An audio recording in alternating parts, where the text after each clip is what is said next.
하나님 나라가 항상 당신 안에 있습니까? 로마서 14장 17절 말씀. 하나님의 나라는 먹는 것과 마시는 것이 아니요 오직 성령 안에서 의와 평강과 희락이라. 하나님의 나라는 무엇일까요? 누가복음 11장 20절 말씀. 그러나 내가 만일 하나님의 손을 힘입어 귀신을 쫓아내는 것이라면 하나님의 나라가 이미 너희에게 임하였느니라. 사람이 귀신들에게 사로잡혀서 도적질 당하고 멸망을 당하는 것은 하나님의 뜻이 아닙니다. 그렇기 때문에 사람을 괴롭히던 귀신이 예수 그리스도의 이름의 능력으로 쫓겨나갔다면 하나님의 나라가 이미 그 사람 안에 임한 것이라고 주님께서 말씀하고 계신 것입니다. 하나님 나라는 하나님께서 통치하시고 하나님의 권위가 행사되는 나라입니다. 하나님께서 왕이 되셔서 당신의 뜻을 명하시고 그 뜻이 이루어지는 나라가 바로 하나님 나라입니다. 구약시대에는 하나님 나라가 이스라엘 지역으로 국한되어 있었습니다. 출애굽기 19장 6절 말씀. 너희가 내게 대하여 제사장 나라가 되며 거룩한 백성이 되리라. 너는 이 말을 이스라엘 자손에게 전할지니라. 그 당시에는 이스라엘 백성들이 하나님께서 택하신 백성들이었습니다. 그 후에 하나님의 나라는 이방인 교회로 지역적인 확장을 이루었습니다. 현재 이 땅에서의 하나님 나라인 교회는 불완전한 상태입니다. 그러나 하나님 나라가 언제까지나 불완전한 상태로 있지는 않을 것입니다. 예수님은 구름을 타시고 거룩한 천사들에게 둘러싸여서 다시 오실 것입니다. 오셔서 의로 세상을 심판하시고 모든 원수들을 불못에 던지실 것입니다. 계시록 11장 15절 말씀. 세상 나라가 우리 주와 그 그리스도의 나라가 되어 세세토록 왕노릇 하시리로다. 오늘날 세상은 동성애 차별금지법을 통과시키려 하고 무슬림 난민과 이민자들이 서구 사회로 급속히 확산되고 있으며 부의 양극화와 불평등 심화로 사람들은 점점 더 분노하고 폭력적으로 변해가고 있습니다. 결국에는 사람들은 어둠을 빛이라고 하고 빛을 어둠이라고 부를 것입니다. 성경에 예언된 대로 사람을 미혹하고 꿰어낼 적그리스도가 나타날 것이며 사람들은 그를 환영하고 따를 것입니다. 그러나 결국 예수님께서 다시 오심으로 인해서 온 세상이 그리스도의 나라가 될 것입니다. 그리고 하나님의 성민들이 세상을 다스리는 온전한 나라가 될 것입니다. 또한 하나님 나라는 우리 각 사람 안에 있다는 사실을 알아야 합니다. 마가복음 1장 15절 말씀. 이르시되 때가 찼고 하나님의 나라가 가까이 왔으니 회개하고 복음을 믿으라. 회개하고 예수님을 구주요 주님으로 모셔드리면 그 사람들 속에 하나님의 나라가 임하게 됩니다.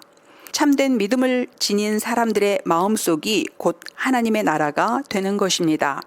회개하고 자기 스스로가 왕 노릇하던 데서 돌아서서 예수님을 내 왕좌로 모셔드려야 합니다. 우리 뜻대로 살지 말고 예수님의 뜻대로 살아야 합니다. 예수님께서 우리의 주님이 되셔서 우리 인생을 책임지시고 인도해 가신다는 것을 믿어야 합니다. 그리고 구원받은 신자가 하나님의 말씀에 순종하며 살아갈 때 성화의 과정을 통과하며 궁극적으로 영화의 단계에 이른다는 것이 바른 복음인 것입니다. 과거에는 건물이 성전이었으나 지금은 우리 성도들이 성전입니다. 과거에는 이스라엘이 하나님의 나라였으나 지금은 예수 믿는 성도 각자가 하나님의 나라입니다. 베드로전서 2장 9절 말씀. 오직 너희는 택하신 족속이요 왕같은 제사장들이요 거룩한 나라요 그의 소유된 백성이니라. 그러므로 우리는 심령 천국을 이루고 그 천국을 누리고 살며 그 천국을 보여주면서 살아가야 합니다. 우리는 우리의 삶을 통하여 하나님 나라의 증인이 되어야 하는 것입니다. 하나님 나라는 먹는 것과 마시는 것이 아니라는 말은 무슨 뜻일까요? 하나님의 나라는 이 땅에서 무엇을 먹고 무엇을 마시느냐와 같은 세상적인 것을 말하는 것이 아니라는 뜻입니다. 하나님의 나라는 오직 성령 안에서 의와 평강과 희락이라는 말은 무슨 뜻일까요? 성령 안에서라는 말은 성령 세례를 받고 성령으로 충만한 상태를 말합니다. 고린도전서 4장 20절 말씀. 하나님의 나라는 말에 있지 아니하고 오직 능력에 있음이라. 신앙생활은 자기 힘으로 하는 것이 아닙니다. 그러므로 우리는 반드시 성령 안에 거해야 하며 성령님의 능력을 의지해서 살아가야 합니다. 우리가 성령 안에 거하고 성령님의 능력을 의지하여 살아갈 때에 세 가지 열매가 우리 안에 맺어집니다. 그 세 가지 열매는 의와 평강과 희락입니다. 의가 무엇인가요? 참된 신앙인이라면 성령 안에서 의를 행하려고 애를 쓰며 살아갈 것입니다. 성령 안에서 의를 행하는 것은 단순히 개인적인 높은 도덕성으로 율법을 지키는 것이 아닙니다. 그리스도인으로 거듭난 새 생명이기에 성령의 열매와 증거들이 가시적으로 드러나는 것입니다. 의는 예수님의 십자가 대속으로 인해서 죄사함을 받는 것만을 말하는 것이 아닙니다. 성도가 하나님의 통치를 받아서 삶의 모든 영역에서 하나님의 뜻에 순종하여 의로운 삶을 살아가는 것을 말합니다. 하나님 나라는 하나님의 다스림을 받는 나라입니다. 그러므로 하나님의 통치를 받는 삶의 열매는 의로운 생활이 되는 것입니다.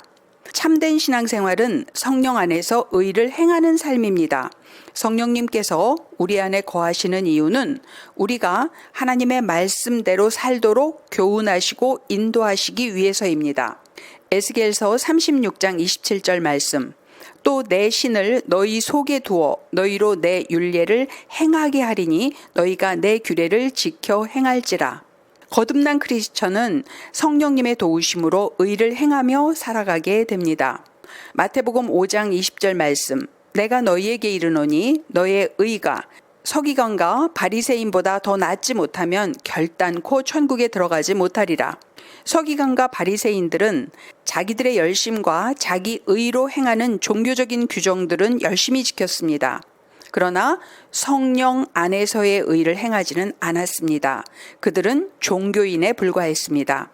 거듭난 성도라면 궁극적으로는 서기관과 바리새인이 지켰던 수준의 의를 행하게 되어질 것입니다. 그러나 자신의 열심 있는 율법적인 종교 생활로서 그 수준에 이르려고 하지는 않을 것입니다. 성령님의 능력으로 의를 행하려고 할 것입니다. 평강이 무엇일까요?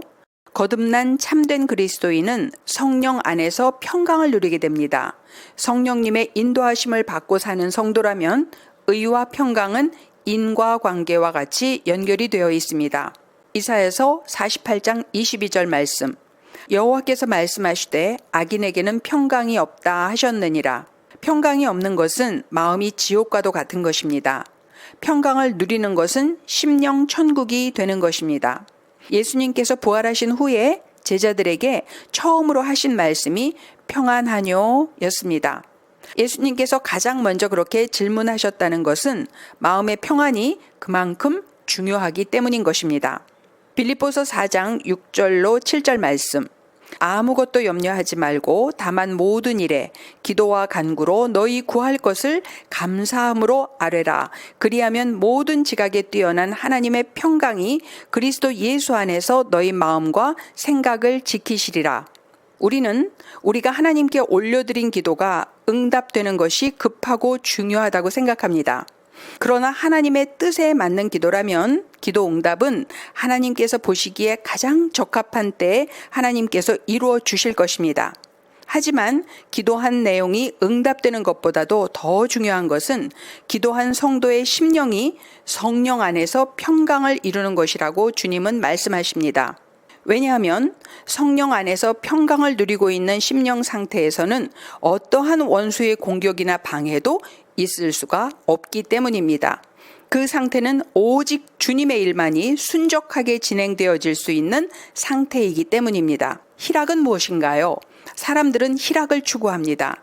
하나님께서도 진정으로 원하시는 것은 우리들의 희락입니다.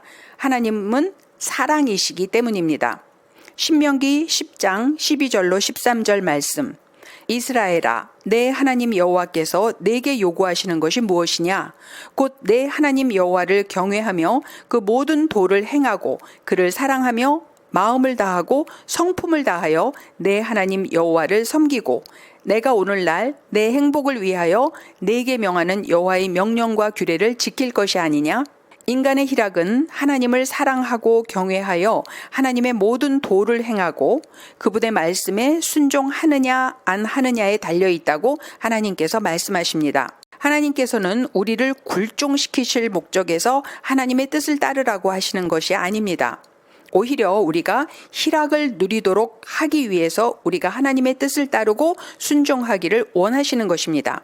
하나님께서는 우리 인간들과 언약을 맺으셨습니다.